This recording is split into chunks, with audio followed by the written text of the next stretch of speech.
Bonsoir à tous, bienvenue dans votre journal. Voici les titres de ce samedi 2 mars. L'exploit de la Roca Team hier soir en Euroleague, victoire de 10 points sur le parquet de Barcelone. Mike James ne décroche pas le record mais s'en rapproche. On fera le point avec Yann Casseville de Basket Le Mag. Plonger, grimper, nager, s'amuser, tout cela dans un seul et même lieu. Nous vous emmènerons au Vesuvia Mountain Park qui a attiré plus de 70 000 visiteurs l'an dernier. Et puis nous vous raconterons l'histoire d'une œuvre d'art qui vient de parcourir 6000 km de Monaco à New York. Notre correspondante aux États-Unis, Alexandra Pagny, était là. On commence par l'énorme performance de la Roca Team en Euroleague. L'ASM est allé battre Barcelone 77-67. Troisième victoire d'affilée face à ce grand d'Europe et première en Espagne. Et en plus, face à une légende du basket, Ricky Rubio, champion du monde 2019, de retour au pays et à la compétition après une dépression. Monaco était vraiment trop fort hier soir, à l'image de Donta Hall, homme clé de ce match, 10 points, 7 rebonds et 2 contres. Un succès qui permet à la Roca Team de rester au contact du podium de l'Euroleague. Nous sommes en duplex avec Yann Casseville de Basket Le Mag. Bonsoir. Bonsoir. Décidément, Barcelone porte chance à Monaco. Vous attendiez à une telle démonstration hier soir ? Honnêtement, non. Une démonstration à ce point-là, non. Dans la manière, dans l'intensité affichée, c'était difficile. Que ce soit un match intense, bien sûr, parce que c'est deux équipes qui visent un titre européen, mais on sait jamais trop à quoi s'attendre avec Monaco. On restait sur une élimination en Leaders Cup face à Paris en demi-finale, ce qui était forcément décevant. On sort d'une trêve internationale, donc après les matchs qui suivent la trêve internationale, on sait jamais trop comment l'équipe va réagir en termes d'intensité, en termes collectifs aussi. C'est un match de référence ? Oui, clairement. Oui. On a vu après le match le coach Sasha Obradovic dire que c'était l'un des meilleurs matchs de la saison. Et effectivement, dans le contenu, on sait que ce qui est toujours recherché, c'est les vertus collectives, les avancées collectives. Et ce qu'on a vu hier, notamment défensivement, et puis dans offensivement, le fait que ce soit pas toujours le même joueur qui mettent le nez à la fenêtre, qu'il y ait des options qui se présentent, qui sont pas forcément les plus attendus, en tout cas sur le papier, comme Jaron Blossomgame ou comme Matthew Strazel. Forcément, oui, il y a un côté référence parce que des deux côtés du terrain, Monaco a trouvé des réponses face à une des équipes qui est les plus difficiles à manœuvrer au-delà même du niveau de Barcelone. C'est une équipe souvent que les adversaires n'aiment pas spécialement affronter parce que on a du mal à la faire bouger. Et cette victoire, eh bien, elle permet d'envisager sereinement la suite et la fin de la compétition avec un calendrier, on peut le dire, favorable pour Monaco. On peut le dire comme ça. Après, tout est toujours relatif quand on parle de l'Euroleague. C'est quand même une ligue où d'une densité assez folle. Clairement, le championnat de basket le plus dense en Europe et sans doute au monde. Donc, ça reste très relatif. Mais oui, on peut quand même parler de calendrier favorable, notamment parce qu'il y a plus de matchs à domicile pour Monaco. Et ça, c'est clairement pas négligeable. La dynamique actuelle de Monaco avec 6 victoires de rang en Euroleague. Donc, forcément, c'est quand on additionne et la dynamique et le fait que l'équipe va jouer souvent à domicile où elle a quand même un des meilleurs bilans de l'Euroleague, avec seulement 3 défaites jusqu'à présent à domicile en Euroleague, on peut espérer que la Roca Team elle puisse atteindre son objectif initial, on va dire, qui est au-delà de la participation en play-off, qui était aussi de terminer dans le top 4, dans le carré de tête, et ils ont les armes, ils ont les atouts pour réussir. Oui, on le souhaite tous. Tous les regards étaient braqués sur Mike James. 17 points marqués.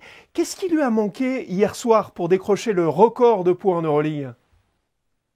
Il lui a manqué, je dirais pas qu'il lui a manqué quelque chose. Je dirais surtout qu'il jouait à Barcelone et c'est très rare les joueurs qui peuvent mettre 30 points sur le parquet de Barcelone dans un match qui se joue environ en 70 points. Ça veut dire qu'il aurait dû marquer 45%, voire 50% quasiment des points de l'équipe.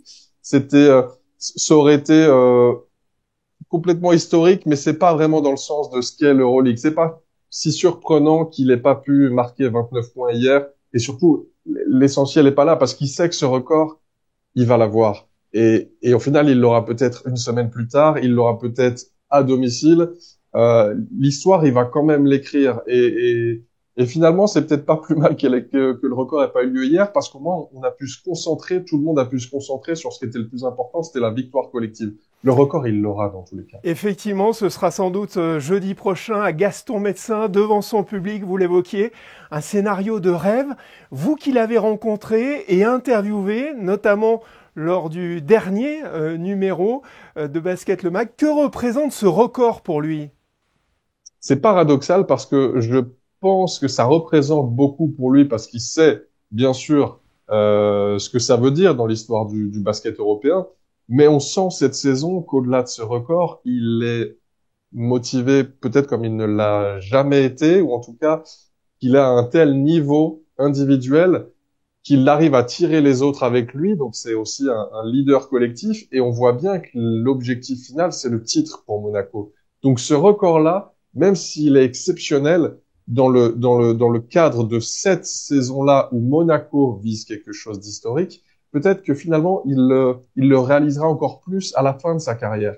Quand il sera jeune retraité des parquets, officiellement meilleur marqueur de l'histoire de l'Euroleague, il pourra se dire, j'ai accompli ça. Oui, retraité le plus tard possible. Hein. Bien sûr. Qu'est-ce que ça pourrait changer en lui d'être au sommet du basket européen? Ce sera plus qu'en lui, ce sera le regard des autres aussi sur lui qui va changer. Jusqu'à présent, dans l'Europe du basket, Mike James, c'est un super scoreur sans titre. Sans titre à l'échelle de l'Euroleague, bien sûr, même s'il a gagné des titres dans les championnats domestiques. Mais c'est un super scoreur qui n'emmène pas ses équipes au bout.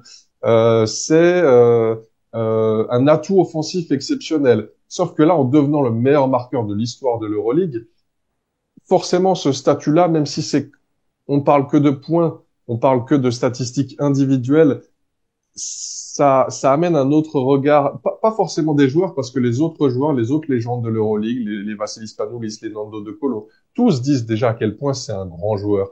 Mais pour le grand public, ce statut-là, ça lui donne ça lui permet de franchir une marche peut-être, même s'il en reste une qui est celle de l'accomplissement collectif.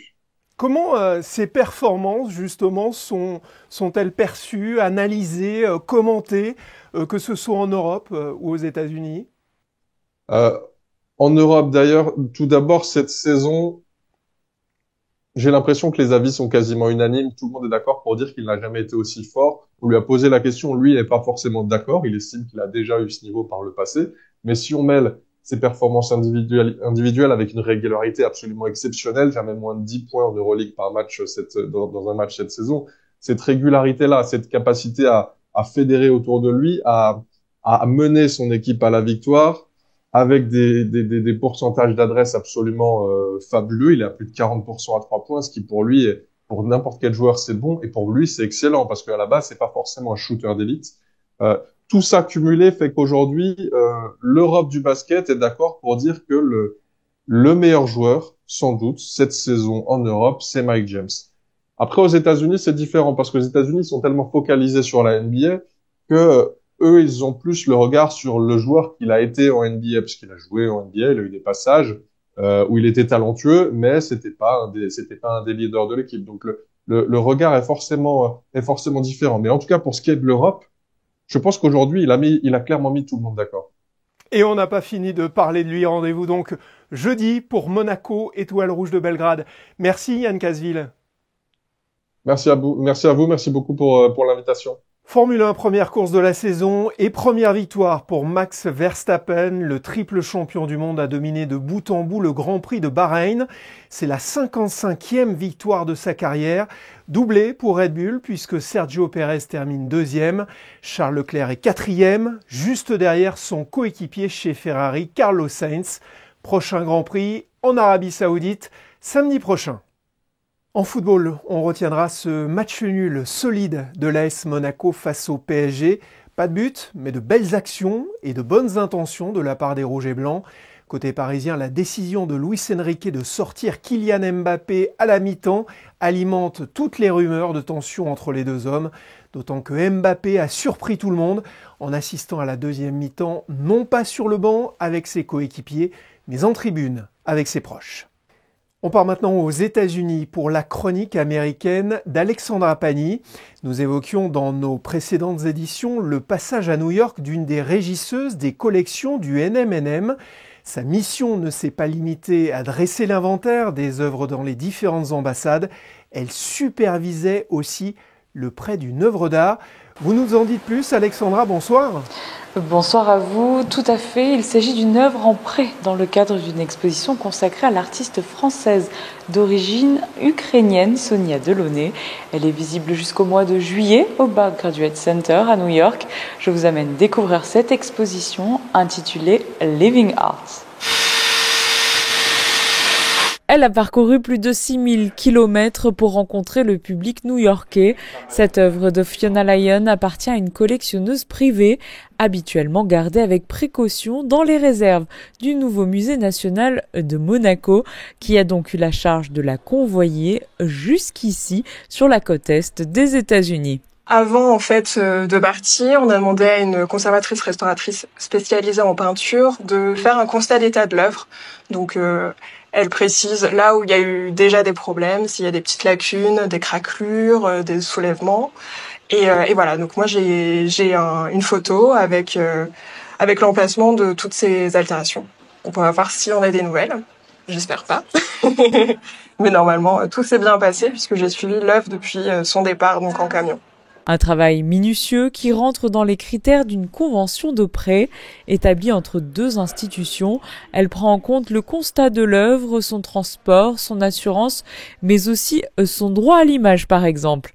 Le NM&M est régulièrement sollicité pour des prêts à des institutions internationales. On prête au Japon un Monet actuellement. Voilà, il y a eu 2 expositions, une à Tokyo, c'est une exposition itinérante, et là elle est à Osaka. On a d'autres demandes aussi, des demandes de prêt en Italie, à Prague, et prochainement il y aura aussi une œuvre de la collection qui sera présentée au musée Yves Saint-Laurent à Marrakech. Quant à l'œuvre exposée à New York, c'est un grand format, 2,9 m par 1,29 m, représentant une soliste des ballets russes dans une production de Serge Diaghilev. The painting is for us incredibly important in the exhibition because it gives a very vivid and lifelike impression of a performance that was never photographed or filmed.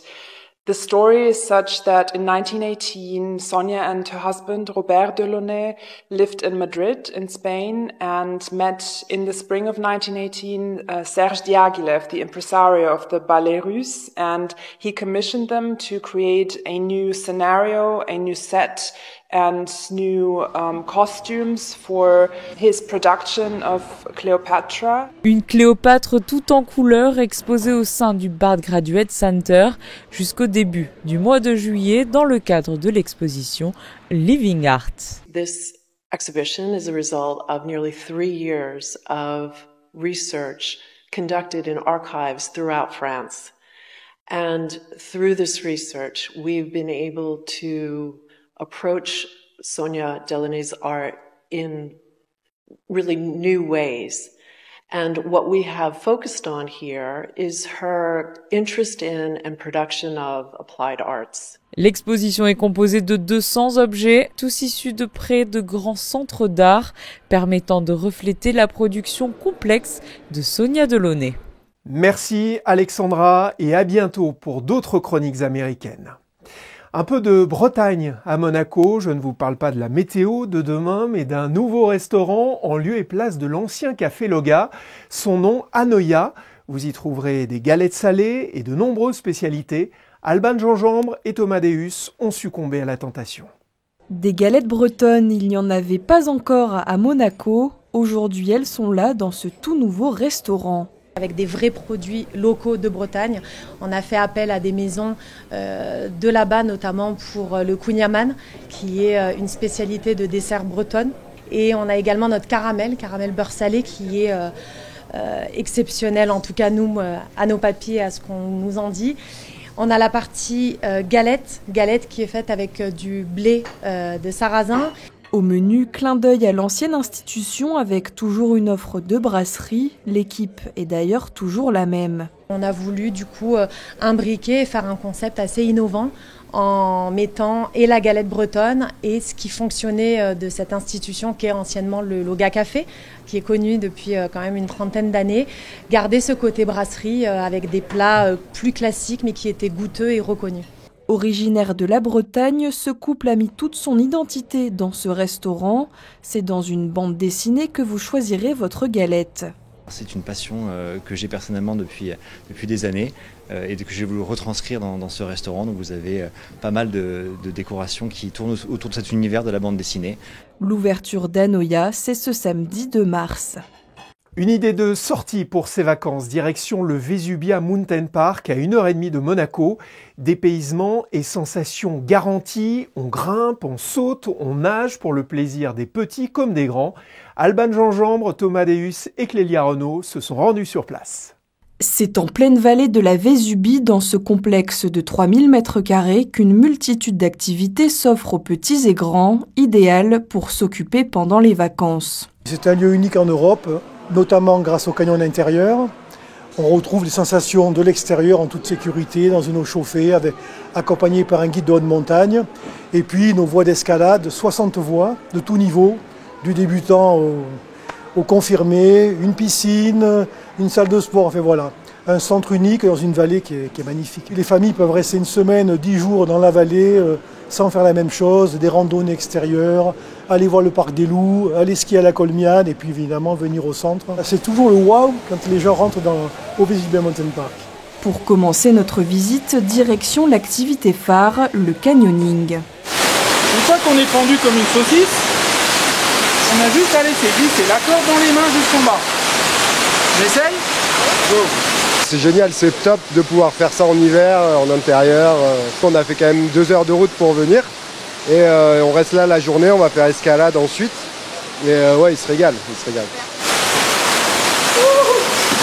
Ça permet aux gens qui ont un petit peu peur d'aller en extérieur, de découvrir l'activité en ayant en fait c'est les mêmes méthodes. C'est-à-dire qu'une fois qu'ils vont à l'extérieur, c'est la même chose. J'utilise les mêmes méthodes, les mêmes manipulations de cordes, les mêmes conseils, c'est la même chose, sauf qu'ici, si on a un petit peu peur, on prend les escaliers. Ça démystifie un peu le côté sport extrême. Et s'il vous reste un peu d'énergie après avoir exploré les cascades, direction les murs d'escalade.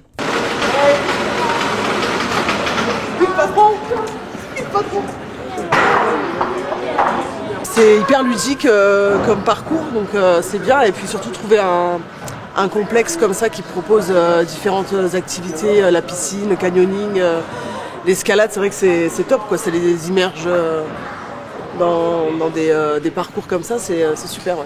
Petit conseil au départ, on va pas tout de suite tout en haut. Grimpe un petit peu, saute pour voir ce que ça fait. Et une fois que tu n'as plus peur, là tu peux aller en haut tous les jours. Ok ? Nous, on met un point d'honneur à pouvoir proposer toujours des nouveautés pour les clients. Donc, toutes les semaines, il y a des nouveaux parcours qui sont créés par l'équipe de moniteurs ouvreurs. Et on s'adresse à tout type de public, que ce soit des enfants, personnes âgées, sportifs de haut niveau, personnes en situation de handicap. On accueille tout le monde dans le bâtiment pour découvrir les sports de montagne. Je dois grimper. Et alors, t'arrives à aller haut ? Pas super, mais je pense que je vais y arriver. Ça fait mal aux doigts. C'est le métier qui arrange. Dans la région, c'est top parce que quand il pleut, on peut se réfugier ici. Puis en plus, il y a la piscine, le spa. Voilà, on peut vraiment passer la journée. Il y a le snack en plus. Voilà. Les montagnes à côté, la Colmiane pour skier. Voilà, c'est top. Et pour un moment plus détente, il reste l'option baignade avec vue sur la montagne. C'est l'une des images du week-end, le Palais Princier illuminé en bleu hier soir, en ce 1er mars. Mois de sensibilisation à la prévention et au dépistage du cancer colorectal. 2e cancer chez l'homme et 3e chez la femme en termes de mortalité. Mars bleu, une campagne soutenue par le département des affaires sociales et de la santé et relayée par le centre hospitalier Princesse Grasse et le centre monégasque de dépistage. On passe à la météo de ce dimanche, une météo agitée et pluvieuse. Bonsoir Justin Hadel. Bonsoir Sébastien, effectivement, la Principauté va connaître un épisode pluvieux important. Pas forcément d'orage, mais beaucoup de pluie avec plus de 20 mm. C'est un véritable coup d'est avec 40 km/h de vent en moyenne et des rafales pouvant atteindre les 70 km/h en milieu de journée. Niveau température, 9 à 12 degrés avec un ressenti pouvant descendre jusqu'à 4. L'eau, elle, sera à 14 degrés. Demain, le soleil se lèvera à 7h01 et se couchera à 18h23. En ce dimanche 3 mars, n'oubliez pas de souhaiter une bonne fête aux Guénolais, mais pas que, n'oubliez surtout pas vos grands-mères. Merci Justin. On se quitte avec les photos du match Monaco-PSG hier soir au stade Louis II. Rien n'a échappé à l'œil et à l'objectif de Frédéric Nébinger. J'aurai le plaisir de vous retrouver demain à 18h30. Excellente soirée à tous.